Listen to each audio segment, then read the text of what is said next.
If you know your history, then you will know where you are coming from, and in whatever you do, seek wisdom. Knowledge is power. Inugo maka the book Hip Hop and Igbo Culture, authored by Martin Ifeanyichukwu Ekezie Ezanumba the First. Metal, there is a great insight in hip hop and Igbo culture. You can get this book or pick it up at a bookshop in St. Teresa's Catholic Church, Omonya, or pick it up at Josephine Bookshop, Book to the Nation, 8 Ubuta Road, opposite DMGS on the shop. Call 080-3338-2643 or 080-3791. Ihe bụ njirimara ndị Igbo gụnyere ịgba mgba, ekike mara mma, isi ụdị nri dị iche iche, iti mmọnwụ, ịgụ ọjị na ihe ndị ọzọ. Ụfọdụ ihe ndị a bụ ihe ndị afụgasịrị na emume Afia Olu Oraifite nke ekwusigo local gọọmenti nke ewetalụ na nchịkọta n'ụbọchị Satọde bụ ụbọchị 23 n'ọnwa Ọgọst n'afọ 2025.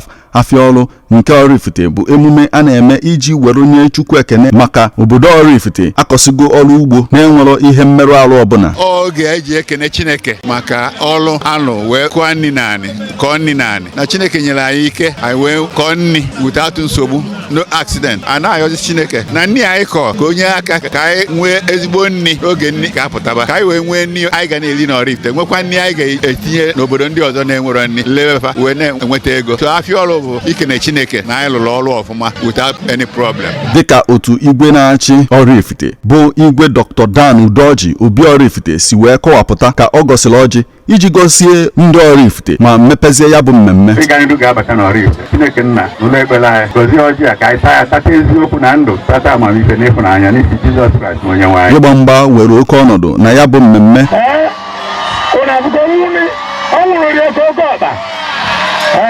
Ka obodo anọ enwere na Oraifite bụ ire efi, ezumeri, ụnọdụ na ifite mara aka na ya bụ mgba nke obodo dike bụ ire efi tụrụ ugo mmeri.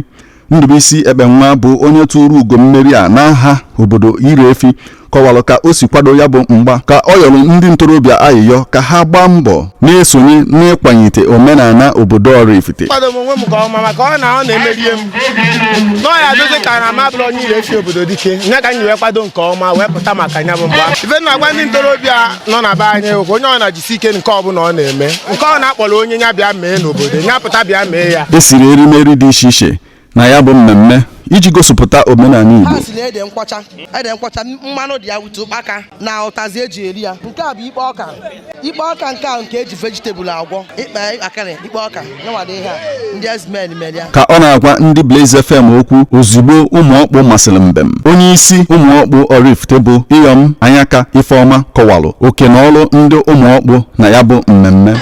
Pụtakwana n'obodo anụnwa bụ Oraifite wee kwuo okwu wee kwụsie wee sị na ya ekwusigo ihe ahụ anyị kwu ka anyị kwụ na ya. Ihe ọbụla bụ ebe ihe ahụ ekwu n'obodo niile na Oraifite, ihe ọbụla a na-ezo ụmụọkpụ pụtakwana, ụmụọkpụ bụ ihe na-agbawa okwu agba. N'otu aka ahụ onye isi otu Oraifite Improvement Union bụ Savin Dike kọwapụtalụ ihe Afia Olu pụtalụ na Oraifite. So if I na-celebrate bụ Afia Olu that unites us, ọ bụrụ ọsọ oge anyị na-enwe nsogbu ka a ga-ama na Oraifite nọ. So ife na-eme ebe a tata gosiri na Oraifite dị n'udo, na Oraifite nwere udo, na Oraifite fụrụ onwe fa n'anya. Ka ọ na-ekene ndị Oraifite maka nnukwu mmemme Afia Olu nke afọ a, Sa Emeka Ọfọ chetalụ ka ya bụ mmemme Afia Olu si welu bụrụ mmemme nke obodo Naijiria na-esonye. O werekwala ohere ahụ wee too Savin Dike maka nnukwu ọrụ ọ na-alụ na ana Oraifite.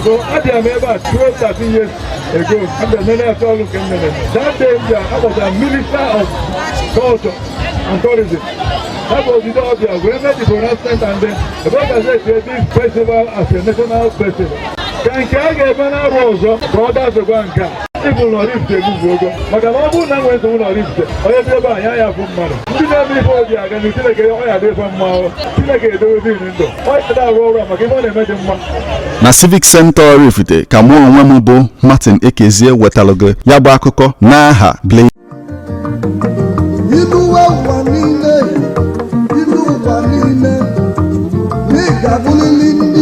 If you know your history, then you will know where you are coming from, and in whatever you do, seek wisdom. Knowledge is power. Inugo maka the book Hip Hop and Igbo Culture, authored by Martin Ifeanyichukwu Ekezie Ezanumba the First. Metal, there is a great insight in hip hop and Igbo culture. You can get this book or pick it up at a bookshop in St. Teresa's Catholic Church, Omonya, or pick it up at Josin Bookshop, Book to the Nation, 8 Uguta Road, opposite DNGS on the shop. Call 08033382643 or 0803791. Three Wise Men Production ji ohere achịkọba fans engagement tour nke ugboro abụọ ya n'emume ncheta Ochidike debere aha ya n'akwụkwọ anwụ anwụ n'ụwa egwu na egwuregwu bụ late Chief Boniface Obi, onye ama ama dịka Baba Ụwa. Nwanne ọ ga-akpọta akpọta ụzọ azụ na Festa Hotel nke dị na Afia Olu na Nza Ozoblo on 28 December 2025 from 2 p.m. till ndị ga-elego bịa that day gụnyere Nze Blizu Dogbu, Meta, Icon, Manchi Nwotu, Adankano, Otalimo na DJ S2K bụ onye ga-eji ego akpọlite mmụọ gị. Onye na-apụrụ iche that day ga-abụ His Royal Highness Igwe Fidelis Nnamdi Oruche Obi Ozobolo. Nnukwu onye ọbịa pụrụ iche ga-abụ Honorable Sir Kenneth Akwobi, onye ama Madika Okulora, Mayor Obaru Local Government Area. N'iji kwadebe maka ya bụ mmemme, a ga-achịkọba audition arụ dị mma maka actors, musicians, dancers, models na ọtụtụ ndị ọzọ on Sunday 21st December 2025 by 12 noon na Festa Hotel Ozobolo. Mee ngwa jee wele fọm gị maka ya bụ audition na Festa Hotel dị na Ozobolo ma ọ gbajebe na Ijele na Blaze FM dị na Oraifite. Bịa ka igosi ọntarachi gị kọwa n'anya. Maka ajụjụ na ozi ekele kpọọ 08065796599 or 08109433247. Bịa n'otu ma bịa